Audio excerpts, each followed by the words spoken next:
शेतामध्ये माझी खोप, तिला बोराटीची झाप, तिथं राबतो कष्ट तो माझा शेतकरी बाप. लेतो अंगावर चिंध्या, खातो मिरची भाकर, काळी उसाची पाचट, जगा मिळाया साखर. काटा त्याच्याच कपाई, त्यानं काय केलं पाप, तिथं राबतो कष्ट तो माझा शेतकरी बाप. खरंच मित्रांनो, माझ्या शेतकरी बापाची ही प्रतिमा कधीच बदलणार नाही का?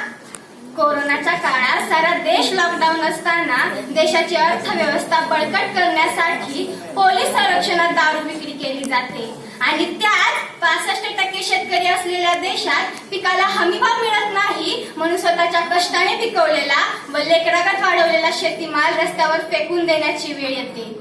म्हणूनच आज मी गायत्री नामदेव काळे, शिवाजी इंग्लिश मीडियम स्कूलची इयत्ता 8वी शिकणारी आणि काळ्या आईची सेवा करणाऱ्या एका शेतकऱ्याची मुलगी आपल्या समोर विषय मांडत आहे, शेतकरी बाप उभ्या जगाचा पोशिंदा. आदरणीय परीक्षक, सन्माननीय गुरुजन आणि माझ्या विद्यार्थी मित्रमैत्रिणींनो, माझा सविनय नमस्कार. आज आपल्या समोर हा विषय मांडत असताना माझ्या शेतकरी बापाच्या अनेक व्यथा माझ्या डोळ्यासमोर येतात. आपण ज्याला जगाचा पोशिंदा म्हणतो ना, तो जेव्हा रात्री फक्त पाणी पिऊन उपाशी झोपतो तेव्हा त्याची खबर कोणालाच लागत नाही. कारण कधी निसर्ग त्याचा शत्रू होऊन दुष्काळ किंवा अवकाळीच्या रूपात त्याच्यावर ठोकतो. कधी मालाला योग्य भाव न मिळाल्याने त्याचा खर्चही निघत नाही, तर कधी पिकांवर देखील कोरोनासारखी रोगराई फिरते. अहो, निसर्गाच्या भरोशावर हजारो रुपये मातीत मिसळून देण्याची हिंमत आहे का तुमच्या आमच्यात?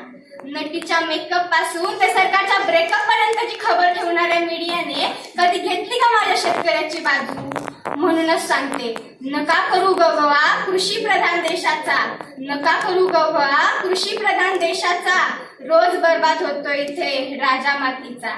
एक फटका लेखणीचा बसलाच पाहिजे, एक फटका लेखणीचा बसलाच पाहिजे. बळ माझ्या शेतकऱ्याचा दिसलाच पाहिजे, दिसलाच पाहिजे.